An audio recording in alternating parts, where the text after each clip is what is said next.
Vice President Kashim Shettima is to represent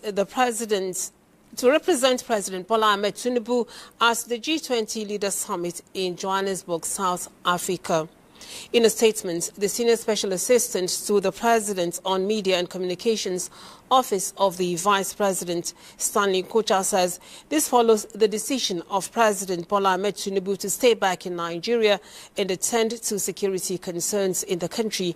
President Tinubu had postponed his earlier scheduled trip to Johannesburg, South Africa, to await further security briefings on the recent security incidents in Kebbi and Kwara states.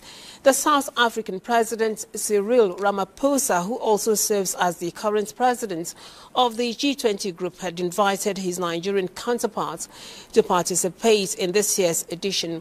The summit, scheduled to take place from Saturday, November 22nd to Sunday, November 23rd, as the Johannesburg Expo Center, brings together leaders from the world's top 20 economies, including the European Union, the African Union, and financial institutions, among others.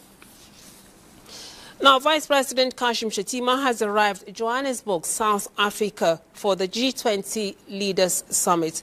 The Vice President is scheduled to engage foreign leaders and development partners on issues relating to the economy, security, and climate change, among others. He was received at the Waterkloof Air Force Base in Johannesburg by the Minister of Finance and Coordinating Minister of the Economy, Wale Edun, Charge d'Affaires Ambassador Alexander Ajayi, Council General Ambassador Umar Bashir, and other officials. The meeting themed solidarity, equality, and sustainability. The two-day summit will afford participants, including Vice President Shettima, the opportunity to deliberate extensively on issues concerning the economy, financing for development and debt burden, climate change, and equitable food systems during 3 panel sessions. Additionally, the Vice President is expected to hold bilateral meetings during the summit in furtherance of the Renewed Hope agenda and to discuss regional and international peace, security, and developments. To other news, the Minister of Information and National Orientation, Mohammed Idris, has called for deeper collaboration among member countries of the Developing Eight, that's D8, to strengthen media systems, combat misinformation, and enhance regional cohesion. This was while addressing ministers, media leaders, and senior policymakers at the D8 Media Forum held in Baku, Azerbaijan.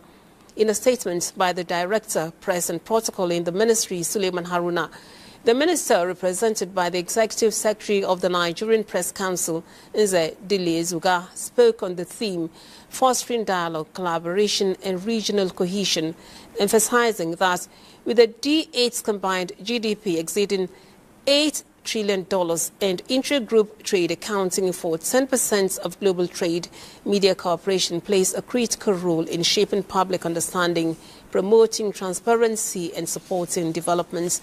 The minister highlighted the establishment of the UNESCO-backed International Media and Information Literacy Institute, Category 2, the first in Africa, as one of several homegrown innovations and reforms that Nigeria has undertaken in the last year, which, he says, offers practical lessons for other developing countries.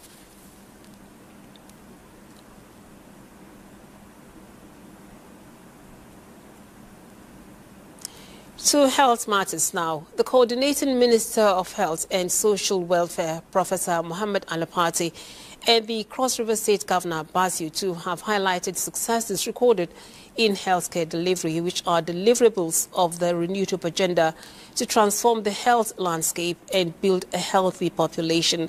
This was at the 66th regular meeting of the National Council on Health, Calabar 2025. Paul Abel reports.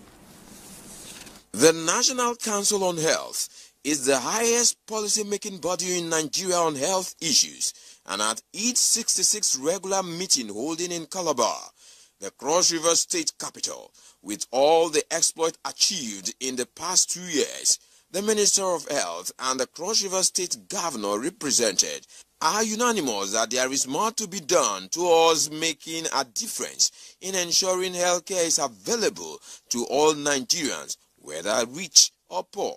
As we look forward, we expect faster progress of Nigeria in terms of reaching the universal health coverage targets. But we're still far below where we need to be. Quality health is not cheap.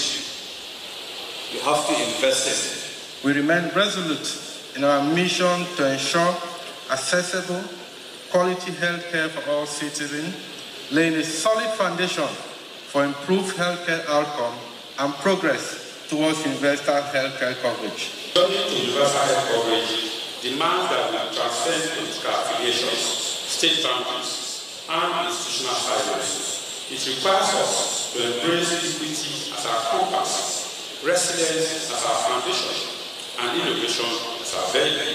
Vehicles and medical equipment were presented to the Cross River State government by the WHO as dignitaries toured around the various health services exhibition stands.